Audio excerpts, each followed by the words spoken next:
안녕하세요. 저는 e스포츠 랩의 이한별입니다.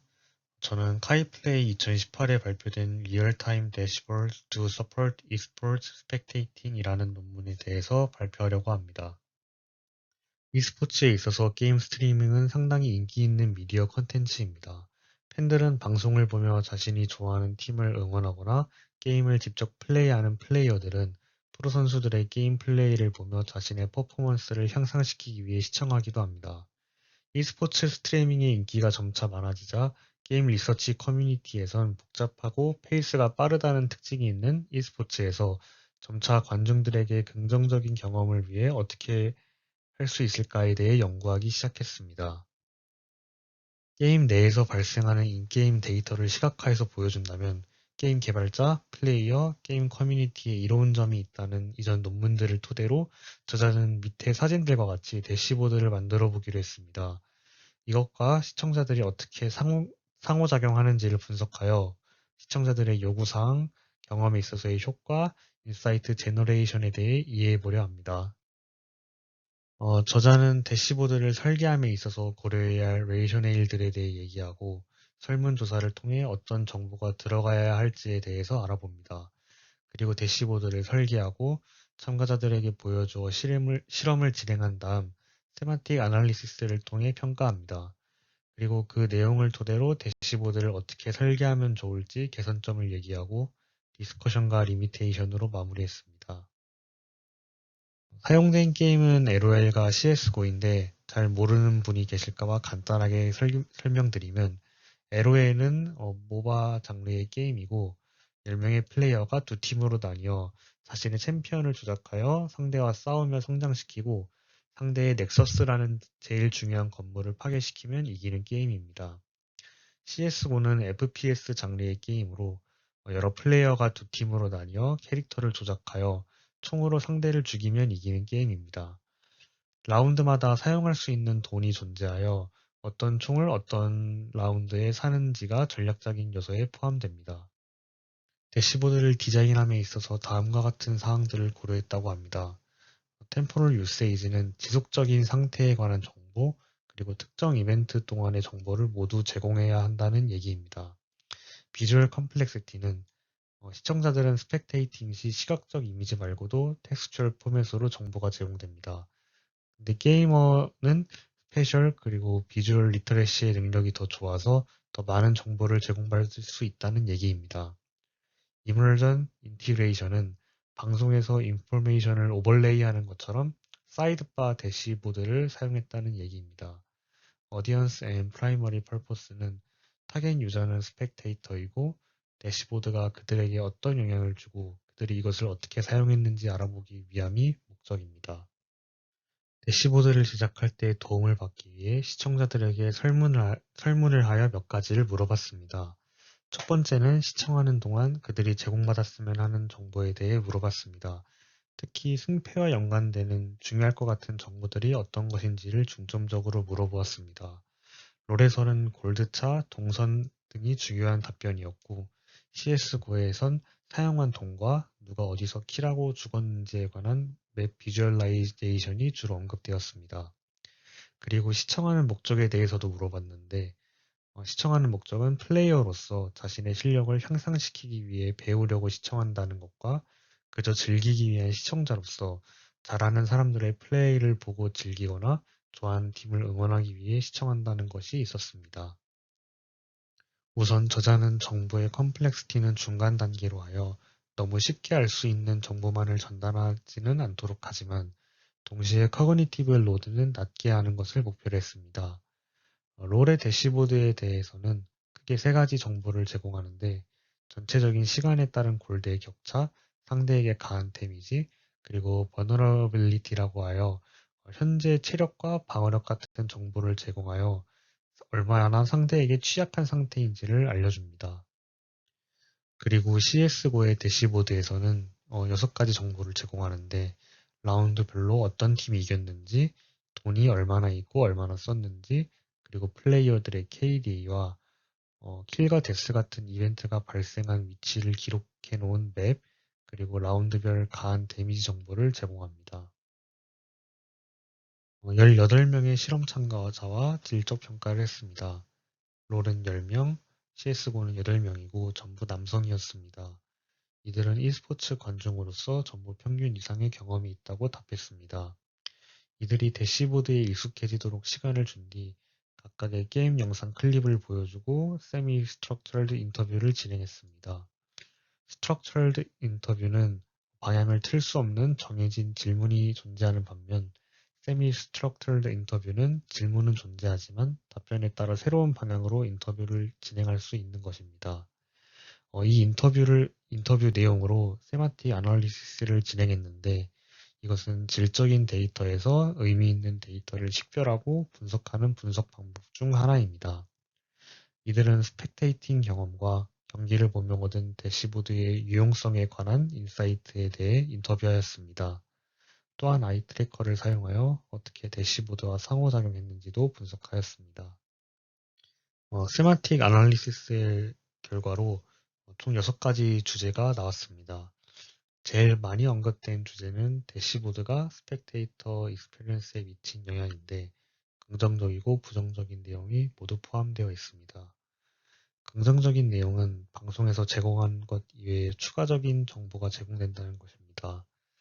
이를 통해 인게임 내에서 나중에 행동을 이해하는 데 도움이 되기도 했고 특히 이벤트가 발생하지 않는 동안 그 정적인 시간 동안 정보를 얻으며 시간을 보낼 수 있어 지루하지 않았다고 합니다. 부정적인 내용은 너무 간단한 정보라 굳이 볼 필요가 없으며 오히려 방해가 되었다고 합니다. 다음은 대시보드의 디자인에 관한 내용인데 게임의 디자인과 대시보드의 디자인에 통일성을 준 점은 좋았지만 화면에 너무 많은 부분을 차지한다는 비판도 있었습니다. 특정 시점이나 방송 송출에 따라 자동으로 디자인이 바뀌면 좋을 것 같고 개개인의 선호에 따른 반영이 필요할 것 같다고 했습니다. 다음은 인지적 부하에 관한 내용으로 대시보드가 추가됨으로써 시청을 하는 데 있어 추가적인 인지적 부하가 있었으며 게임에 집중하는 데 방해가 되었다고 한 사람도 있었습니다. 또 아이 트래커의 데이터에 따르면 너무 대시보드에 집중하는 사람들도 있었습니다. 그리고 정보와 매트릭의 계산에 있어서의 신뢰성에 관한 인터뷰 내용도 있었습니다. 대시보드에서 제공하는 정보를 믿지 않으며 종종 인게임 데이터와 대시보드 데이터를 비교하는 경우가 있었습니다. 그리고 롤에서 버너러블리티와 같은 자체적으로 계산한 매트릭에 대해 의심하는 경우가 있었으며 이는 비주얼라이제이션의 안 좋은 평가로 이어졌습니다. 또 대시보드의 경험은 여러 가지 요소에 영향을 많이 받을 것 같다는 얘기를 했는데요. 보는 목적이 자신의 게임 플레이를 향상시키고 싶은 것이라면 대시보드에서 제공하는 정보가 도움이 됐을 것 같고 그저 e스포츠를 보고 즐기는 것이 목적인 사람들에게는 방해가 되었을 것 같다고 합니다. 그리고 대시보드의 데이터는 실시간으로 게임 상황에 따라 바뀌기 때문에 시청자들이 스스로 계산해야 할 것들을 계산하지 않아도 되어서 편하다는 얘기도 있었으며 혼자 리플레이로 볼 때는 유용하겠지만 여럿이서 그룹으로 볼 때는 좋지 않을 것 같다고 했습니다. 마지막은 직관적인 해석이 어려운 경우가 있었다는 것인데요. 작은 화면에서 텍스트를 보기가 어려운 경우도 있었으며 사용성을 좀 더 쉽게 할 필요가 있다고도 했습니다. 이러한 세만틱 아널리시스의 결과를 바탕으로 저자는 스펙테이터 대시보드를 만들 때 앞으로 고려해야 할 디자인 고를 4가지로 정리해 봤는데 첫 번째는 어댑터빌리티입니다. 대시보드의 컨텐츠를 시청자의 선호와 흥미에 따라 개인화할 수 있다면 좋을 것 같고 시청자가 대시보드의 크기와 위치를 조정할 수 있어야 한다고 합니다. 예를 들어 세컨드 스크린으로 떼어내어 평소처럼 게임 플레이를 시청하는 데에도 집중할 수 있도록 해야 한다고 합니다. 다음은 인텔리전트 대시보드, 대시보드의 자동화에 관한 이야기를 합니다. 인텔리전트 대시보드는 복잡한 게임 플레이를 가공하여 추가적인 인사이트를 제공하고 흥미로운 하이라이트 장면을 만들어낼 수 있도록 되어야 한다고 합니다. 그리고 인게임 상황에 따라 적절한 정보를 제공해야 한다고 하며 예를 들어 특정 상황이 되면은 이를 인지하고 이와 특정 상황과 상관없는 정보들을 최소화하여 인게임 상황에 집중할 수 있도록 해야 한다고 합니다. 다음은 정보의 투명성에 관한 내용으로 인터뷰 내용 중에 자체적으로 계산한 매트릭을 신뢰하지 못하고 인게임 데이터와 대조해 본다는 내용이 있었습니다. 따라서 매트릭 계산에 대한 정보와 대시보드에 대한 추가적인 정보를 제공하여 시청자로부터 신뢰를 얻어야 한다고 합니다. 마지막은 글랜서빌리티로 실시간에서 복잡한 게임 플레이가 일어나는 만큼 직관적이고 한눈에 정보를 얻을 수 있도록 설계해야 한다는 내용입니다. 예를 들어 특정 상황에 제한적인 꼭 필요한 정보만을 제공하여 한눈에 알아볼 수 있도록 한다면 게임 상황에 더욱 집중하여 필요한 정보를 얻을 수 있을 것 같다고 합니다. 디스커션으로 앞에서 계속했던 얘기를 제외하고 세 가지 정도 얘기해 보려 합니다. 첫 번째는 실시간으로 복잡한 게임 플레이가 진행되는 도중 정보를 제공하는 것은 상당히 힘든 것이며 제공하는 정보의 복잡도와 시청자의 인지적 부하를 잘 조절해야 한다고 합니다. 근데 기본적인 e스포츠 플레이어들과 시청자들은 어느 정도 복잡한 상황이 있어야 긍정적인 경험을 했다고 느낀다는 이전 연구 결과가 있다고 합니다. 또 제공되는 정보가 너무 과하게 간단해서 볼 필요가 없었다는 인터뷰 내용을 얘기하며 심도 깊은 질문을 통해 제공하는 정보의 복잡성을 조절할 필요가 있다고 합니다.